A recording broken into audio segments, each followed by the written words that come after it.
কথা টিভি কোরআন ও সুন্নাহর কথা বলে এখন আরো নতুন আঙ্গিকে।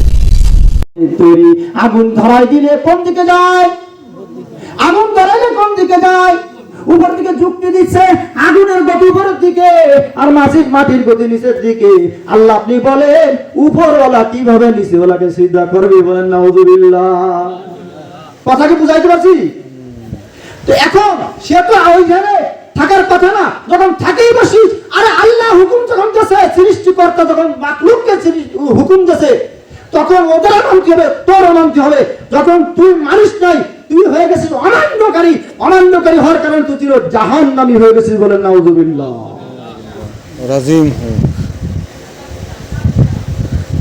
আর আদম আলাইহিস সালাম জান্নাতে ছিলেন। দুনিয়া আসতে হলে আপনাদের প্রশ্ন হতে পারে যে আদম আলাইহিস সালাম তো ওই ইবলিসের ধোঁকায় দুনিয়া আসতে হয়েছে, তাই না? এরপরে আদমের সন্তান যারা, তারা নেক কাজ করলে জান্নাতে, আর ভালো খারাপ কাজ করলে কোন যাবে? জাহান্নামে যাবে, তাই না? তো দোষ তো ইবলিসই, কথা কান না, দোষ তো কার? ইবলিসই। তা আদমের উপর কোন যাবে কে? আদমের উপর কোন যাবে কে? ভাইরা, যুবক ভাইরা, তোমরা একটু লক্ষ্য করে শুনো, খুব জ্ঞানী কথা। তো ঢুকাতেছে কিনা? ইবলিস, তাই না? তা আদম আলাইহিস সালামের দোষ চাপবে কে? আর আদমের সামনে কেউ জান্নাতে যাবে, কেউ জাহান্নামে যাবে কে? আসলে রহস্য কি বুঝার কায়দা আছে? আবার আল্লাহ পাকের হুকুম ছাড়া বলে একটা গাছের পাতাও নড়ে না, ঠিক কি না? তাহলে এটা যদি বলেন যে আল্লাহর হুকুম হয়েছে, তাও সমস্যা। যদি বলে আল্লাহর হুকুম ছাড়া হয়েছে, তাহলেও কি সমস্যা? আমি কি বুঝাইতে পারতেছি আপনাদেরকে? দেখেন, আমি একটা উদাহরণ দেবো, সুন্দর বুঝিয়ে এসেছি, কথা বলাবো না। আল্লাহ একটা উদাহরণ দেবো, সব ক্লিয়ার। গুলি মারবে একটা, ফাঁকি মারবে 10টা, ইনশাআল্লাহ। বলে সুবহানাল্লাহ। গুলি কয়টা? পাখি বলবে কয়টা? ভাইরা আমার, বন্ধুরা আমার, ভালো করে বুঝেন। আপনার একটা ছেলে বয়স তার 12 বছর 14 বছর, এই 12-14 বছরের বয়সে একটু ছেলেরা একটু উল্টা পাল্টা করে না? কি কারণে করে তাও আপনারা জানেন। স্কুল মাদ্রাসায় দিলে যাইতেছেন না, তারে বাড়াবেন, মারবেন, কাটবেন। অনেক পরিবার আছে না এরকম, মাদ্রাসা যাইতেই চায় না। প্রয়োজনে মরে যাবে, কিন্তু স্কুলে যাবে না, মাদ্রাসা যাবে না। আল্লাহ একই। হ্যাঁ, এখন দেখে এই ভাইরা, শোনো বাদাম,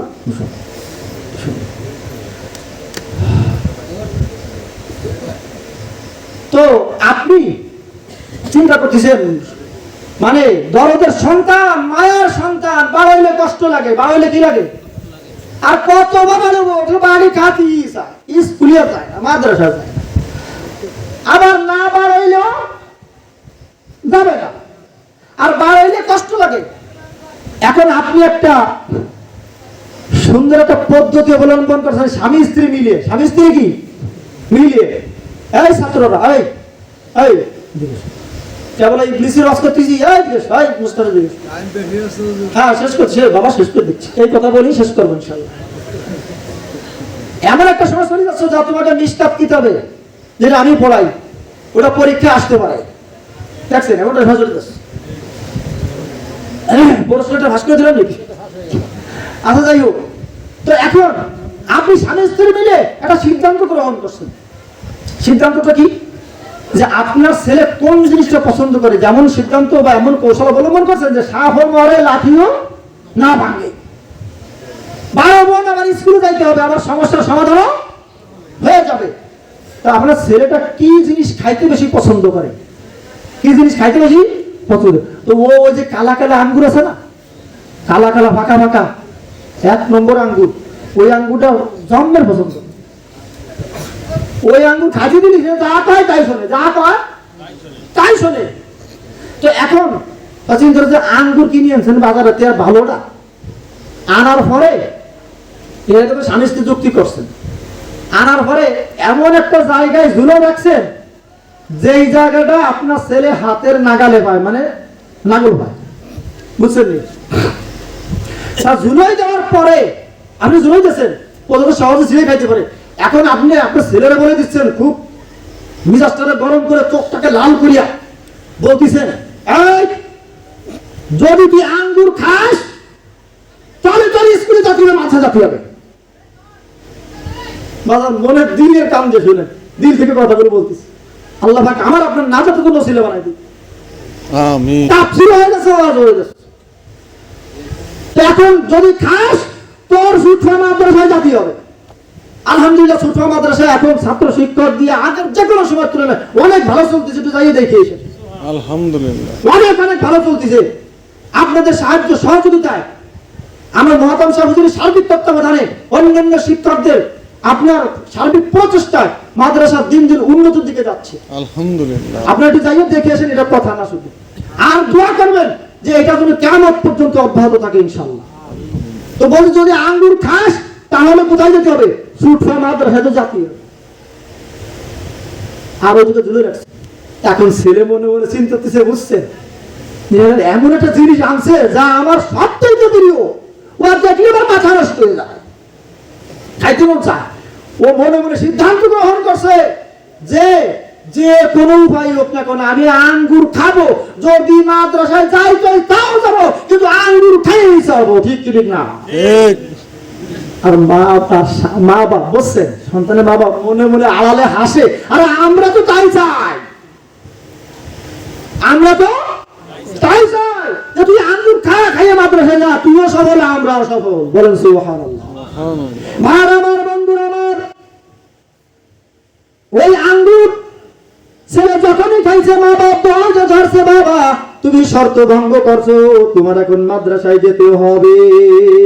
এখন ছেলে বলতেছে, আব্বু আম্মু আমারে তোমরা মারে না, আমি আঙ্গুর খেয়ে ফেলছি, অপরাধী হয়ে গেছি, আমি মাদ্রাসায় যাচ্ছি। বলেন সুবহানাল্লাহ। ছেলেও সফল, মাও সফল, বাপও সফল। ভাই আমার, বন্ধুরা আমার, কি দেখি বুঝালাম, ভালো করে বুঝতে হবে। আদম আলাইহিস সালাতু ওয়াস সালামকে আল্লাহ পাক রব্বুল আলামিন দয়া করে মায়া করে সৃষ্টি করেছেন জান্নাতে রাখার জন্য। বলেন সুবহানাল্লাহ। আল্লাহ পাকের পূর্ব থেকে সিদ্ধান্ত যে আল্লাহ পাক রব্বুল আলামিন ওই আদমকে দুনিয়ায় পাঠাবেন, এটা আল্লাহ পাকের মনে মনে ছিল। বলেন সুবহানাল্লাহ। কিন্তু আদমকে আমি বড় ভালোবাসি, আল্লাহ পাক বলে সিদ্ধান্ত নিলেন আদমকে তো আমি মনে মনে অনেক ভালোবাসি, বলি আদমকে ভালোবাসি, এই বড় পাঁচুঠোর মানুষকে বড় ভালোবাসি, জান্নাতে রাখছি। এরা তো যদি আমি সরাসরি যদি বলি তোমাদের দুনিয়ায় যেতে হবে, তাহলে জান্নাতের সুখ শান্তি এই নিয়ামতের রাজি তারা ভক্ষণ করে বলে দুনিয়ায় যেতে চাবে না। ঠিক কি ঠিক না? জান্নাতে যদি থাকার পরে আপনাকে বলা হয় দুনিয়া যান, আসবেন? আদম চাইতে চাইবে না, কিন্তু আল্লাহ পাক কি নরম নীতি গ্রহণ করলেন। আল্লাহ পাক এমন ক্ষমতা যে আদমকে আদেশ করলে আদম যাইতে বাধ্য। আর আল্লাহ পাকের এত কৌশল অবলম্বন করতে হলো কি জন্য?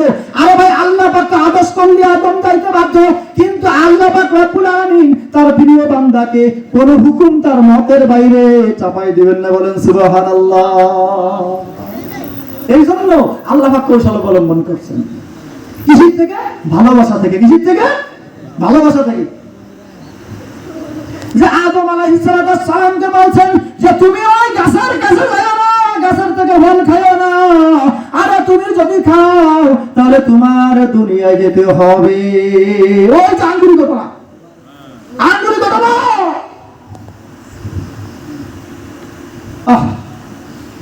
মনে চাইতেছে অনেক কথা বলতে, কিন্তু বলবো না, বুঝছেন? বলবো না, আপনাদের কষ্ট হচ্ছে, আমি সারাদিন কষ্ট করছি। না না, বেশি আবেগ ভালো না, বেশি আবেগ ভালো না। আবেগে কি থাকতে হবে? বেড়ে থাকতে হবে। ফজরের নামাজ আমাদের পড়তে হবে, আমি পড়তে রাজি আছি ইনশাআল্লাহ। আপনার রাজি আছেন সবাই? আমি তাহাজ্জুদ পড়তে রাজি আছি ইনশাআল্লাহ। সুতরাং হুজুর রাহমাতুল্লাহি আলাইহি দুইটা তিনটে বয়ান করে যাইতেন, আবার ঠিক ফজর এক ঘন্টা করে যাইতেন। ঠিক কি ঠিক না? আপনারা মুরব্বীরা যারা দাড়ি ফাঁকা মুরব্বী, আমরা তো দেখছি, কিন্তু অত বেশি দেখি না, আপনারা বেশি দেখছেন। অনেক ঘটনা আছে, ওদিকেও যাবো না। তো আমি কিন্তু একটু চালাকি করছি, বুঝছেন? ইশারা সুন্নাত করে 2 রাকাত তাহাজ্জুদের নিতে হয়ে গেলেছি আগে বলি কি জন্য হয়ে যাবে?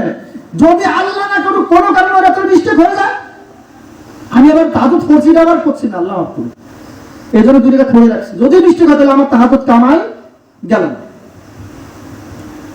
তো যাই হোক, বলতেছিলাম আল্লাহ পাক রব্বুল আলামিন আদম আলাইহিস সালামকে সৃষ্টি করার আগে সিদ্ধান্ত নিয়ে নিয়েছেন দুনিয়ায় পাঠাবেন। কিন্তু আদম জান্নাতের সুখ শান্তি নিয়ামত রাজি ভোগ করছে। আদমকে যদি আমি বলি আদম যাইতে চাবে না, কিন্তু আমি আল্লাহ যদি আদেশ করি আদম যাইতে বাধ্য। কিন্তু আমার প্রিয় মানুষটা আমার অখুশি হয়ে দুনিয়ায় যাবে, আমিও তা চাই না। এই জন্য আল্লাহ পাক আদম আলাইহিস সালামকে আদেশ দিলেন, ও আদম তুমি এই গাছের কাছে যাইবা না, যদি গাছের কাছে যাও আর যদি গাছের ফল খাও তোমাকে দুনিয়ায় যেতে হবে। এটা আল্লাহ পাকের। অনেকে বলে আদম আলাইহিস সালাম ভুল করছে, আমি ডাইরেক্ট বললাম আদম ভুল করে নাই, ভুল করে নাই, ভুল করে নাই। আল্লাহ পাক রব্বুল আলামিন আদমকে যে দুনিয়ায় পাঠাবেন এটা আল্লাহ পাকের আগের সিদ্ধান্ত। আল্লাহ পাকের অনেক আদমকে সৃষ্টি করার আগের এই সিদ্ধান্ত। জাস্ট আদম আলাইহিস সালামকে দুনিয়ায় পাঠানোর একটা সুকৌশল। বলেন সুবহানাল্লাহ। এই গাছের কাছে যাইও না, গাছের গেলে দুনিয়ায় যেতে হবে। আর আদম আর স্বাভাবিকভাবে দুনিয়ার মানুষের একটা অভ্যাস আছে, আপনি আপনার শিশু সন্তানদেরকে বলে দিবেন আল হারিসু মিম্মা মুনিয়া, মানুষকে যেই জিনিস থেকে বারণ করা হয়, নিষেধ করা হয়, ওই জিনিসের প্রতি মহব্বত বাড়ে না কবে? আপনার সন্তানদেরকে যদি বলে দিন এই খবরদার আজকে বছর উত্তর করে যাস, আজকে তোর উত্তর করে যাস, ওই সন্তানটা আরো বেশি দেবে। ও আমাদের কি দিতেছে না আরেকটু ঘোরা। এখন কথা হলো, এখন 2-1 মিনিটের ভিতরে দোয়া করে দেবো ইনশাআল্লাহ। আমি কথাটা করে শেষ করি, 2-4-5 মিনিটের ভিতরে আমি কথাটা গুছাই ফেলতেছি। তো এখন আদম আলাইহিস সালাম গাছের কাছে গেছে, আল্লাহ বলে এইবার তোমার কোন জায়গা যাওয়া লাগবে? দুনিয়া যা লাগবে। আচ্ছা এই ঘটনা যখন ঘটছে, ঘটনা ঘটছে আগে না সিদ্ধান্ত আগে? কোন তো সিদ্ধান্ত তো কোরআন নাযিল হয়েছে তো মাহফুজে আরো শত শত বছর আগে। তো ঘটনা ঘটলো পরে, সিদ্ধান্ত হলো কি আগে? এটাই তো বোঝা না। তো এই জন্য ওই কৌশলে দুনিয়ায় পাঠাই দিলেন যে দুনিয়ার থেকে জান্নাতের কি নিয়ে আসতে হবে? পুঁজি নিয়ে আসতে হবে। এরকম গুলি আমরা গুলি একটা ফাঁকি দষ্ট পাবে, এই এক কৌশল। আর এক কৌশলে এই কৌশলে ইবলিস জাহান্নামে যাবে আগে থেকে সিদ্ধান্ত, ওর আমল ভালো না, এই ভুলের যে ওয়াসওয়াসাদের কারণে ইবলিস জাহান্নামী হয়ে গেছে। বলে নাউযুবিল্লাহ। আমি মাত্র আমার মূল আলোচনা আসছি, যে মুহূর্তে এই মুহূর্তে আমাকে বয়ান শেষ করতে হবে। আমি আশপাশ ক্লিয়ার করে মাত্র আমার মূল জায়গায় আছি। আল্লাহ পাক যদি তৌফিক দান করে আবার এইখান থেকে কি শুরু হবে? আলোচনা শুরু হবে। আল্লাহ পাক আমাকে ইনশাআল্লাহ আমাকে এবং আপনাদেরকে সবাইকে আমল করার তৌফিক দান করুন। আমিন। একই সাথে আমি ওয়াজ করলাম, নসিহত করলাম, ক্লাসও করলাম, তাফসীরও করলাম, যা পারছি তাই বাংলা সূরা। আল্লাহ পাক রব্বুল আলামিন আমাকে আপনাদেরকে আমল করার তৌফিক দান করুন। দুইটা দাওয়াতের কথা স্মরণ করাই দিই। আগামী বৃহস্পতিবার, আজকে কি বার? শুক্রবার, শনি, রবি, সোম, মঙ্গল, বুধ, 5 দিন করে যে বৃহস্পতিবার বেলা 11টার সময় আপনাদের জামের মাদ্রাসা, পিরানের মাদ্রাসা, সুটফা মাদ্রাসা পরামর্শ মাহফিল হবে। আপনাদের সবাই বড় হুজুর এবং সবার পক্ষ থেকে দাওয়াত দিয়েছে, আপনারা মেহেরবানি করে একটু পরামর্শ মাহফিলে শরীক হবেন। আমি জুমার মসজিদে বলছি, এখনো বললাম, আপনারা পতাকাটা সবাইকে বলে দিবেন এরকম পরামর্শ মাহফিল। আর মূল মাহফিল যেটা সেটা হলো ডিসেম্বর মাসে 11, 12, 13, ডিসেম্বরের 11, 12, 13 ওই মাহফিল। তো আপনাকে বাড়ির মধ্যে নিজেকে মাসা আপনারা যাবেন, মানুষ আপনারা বুদ্ধি পরামর্শ শ্রম অর্থ যা লাগে সাধ্য অনুযায়ী আপনারা দিয়ে সহযোগিতা আগেও করছেন, সামনে করে যাবেন ইনশাআল্লাহ। আল্লাহ পাক রব্বুল আলামিন আমাদের সবাইকে তৌফিক দান করুন।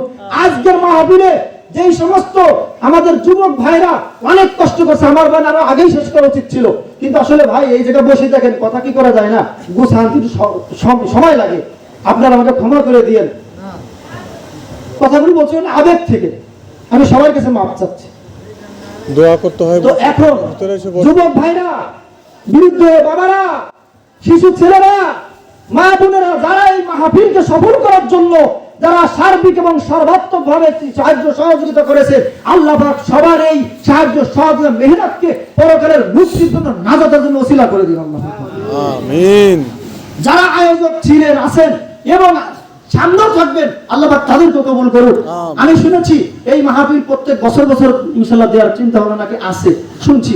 আমি দোয়া করি এবং আপনাদের সাথে থেকে চেষ্টাও করি এই মাহফিল যেন প্রত্যেক বছরে বছরে অব্যাহত থেকে কিয়ামত পর্যন্ত ইনশাআল্লাহ তাআলা। আমিন। আর কোনো কথা বাকি আছে না? কোনো ঘোষণা টোষণা আছে নাকি? আচ্ছা, তবে ভাই আমরা কয়েকবার দুরূদ শরীফ পড়ি, আর সূরা ইখলাস 3 বার করে সংক্ষেপে দোয়া করি যে আল্লাহুম্মা সাল্লি আলা মুহাম্মাদিন নাবিয়্যিল ওয়া আলা আলিহি ওয়া সাল্লিম তাসলিমা আস্তাগফিরুল্লাহ রাব্বি মিন কুল্লি যামবি ওয়া আতুবু ইলাইহি লা হাওলা ওয়া লা কুওয়াতা ইল্লা বিল্লাহিল আলিয়্যিল আযীম আউযু বিল্লাহি মিনাশ শাইতানির রাজীম বিসমিল্লাহির রহমানির রহিম সূরা ইখলাস 3 বার পড়েন 3 বার পড়লে এক খতম কোরআনের সওয়াব হয় সূরা ইখলাস যুবক ভাইরা এটা আমল শিখা দি সূরা ইখলাস 3 বার পড়লে কয় খতম কোরআনের সওয়াব এক খতম হাঁটবেন চলবেন মনে মনে পড়বেন বিসমিল্লাহির রহমানির রহিম কুল হুয়াল্লাহু আহাদ আল্লাহুস সামাদ লাম ইয়ালিদ ওয়া লাম ইউলাদ ওয়া লাম ইয়াকুল লাহু কুফুয়ান আহাদ বিসমিল্লাহির রহমানির রহিম কুল হুয়াল্লাহু আহাদ আল্লাহুস সামাদ লাম ইয়ালিদ ওয়া লাম ইউলাদ ওয়া লাম ইয়াকুল লাহু কুফুয়ান আহাদ বিসমিল্লাহির রহমানির রহিম আলহামদুলিল্লাহি রাব্বিল আলামিন আর রহমানির রহিম মালিকি ইয়াউমিদ্দিন ইয়্যাকা না'বুদু ওয়া ইয়্যাকা নাস্তাঈন ইহদিনাস সিরাতাল মুস্তাকিম সিরাতাল লাযীনা আন'আমতা আলাইহিম গায়রিল মাগদুবি আলাইহিম ওয়ালাদ-দাল্লিন আমিন শুরু করতে ভাই ধরে দিলাম اللهم آمين ربنا ظلمنا أنفسنا وإن لم تغفر لنا وترحمنا لنكونن من الخاسرين ربنا فاغفر لنا ذنوبنا وكفر عنا سيئاتنا وتوفنا مع الأبرار يا الله يا أرحم الراحمين مولا আমরা কিছু গুনাহগার বান্দা মাওলা ইয়া আল্লাহ কোরআনের মজলিসে হাদিসের মজলিসে দ্বীনি মজলিসে ইয়া আল্লাহ হক্কানি উলামায়ে কিরাম দ্বীনি আলোচনা করেছেন ইয়া আল্লাহ এলাকার জনগণ সর্বস্তরের জনগণ তোমার কোরআন হাদিসের কথা মাওলা কষ্ট করে রাত্র জাগরণ করে মাওলা মা বোনেরা কষ্ট করে রাত্র জাগরণ করে আর শুনতেছে মাওলা ইয়া আল্লাহ আমাদের সবার জীবনের সমস্ত গুনাহ খাতা maaf করে দাও ইয়া আল্লাহ সগীরা কবিরা জাহিরি বাতিনি জানা অজানা প্রকাশ্য সর্ব প্রকারের গুনাহ ক্ষমা করিয়া দাও ইয়া আল্লাহ ইয়া রহমান রহিম মাওলা কত গুনাহ করেছি মাওলা কোন গুনার সীমা নাই ইয়া আল্লাহ গুনাহ করতে করতে গুনাহের সাগরে হাবুডুবু খাইতেছি মাওলা ও মাওলা যত গুনাহি করি না কেন মাওলা আমাদের গুনাহ সসীম আর তোমার রহমত অসীম আমিন আমিন আল্লাহ তুমি তোমার অসীম রহমত দ্বারা মাওলা আমাদের সসীম গুনাহকে তুমি ক্ষমা করিয়া দাও কত গুনাহ করছি মাবুদ গোপনে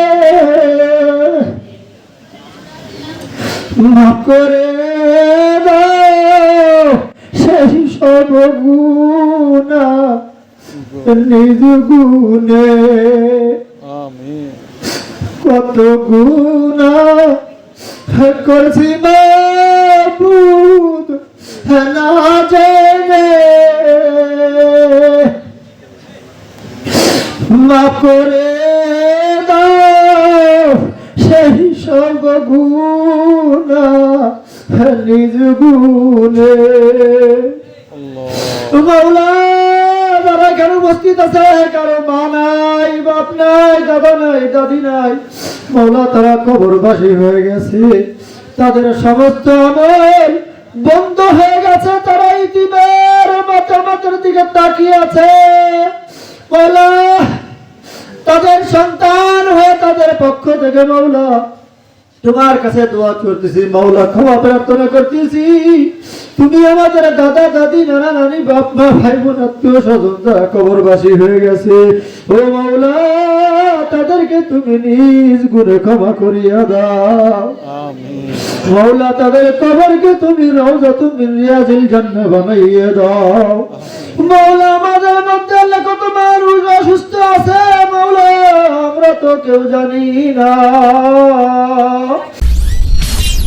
এসো কোরআনের কথা টিভি কোরআন ও সুন্নাহর কথা বলে এখন আরো নতুন আঙ্গিকে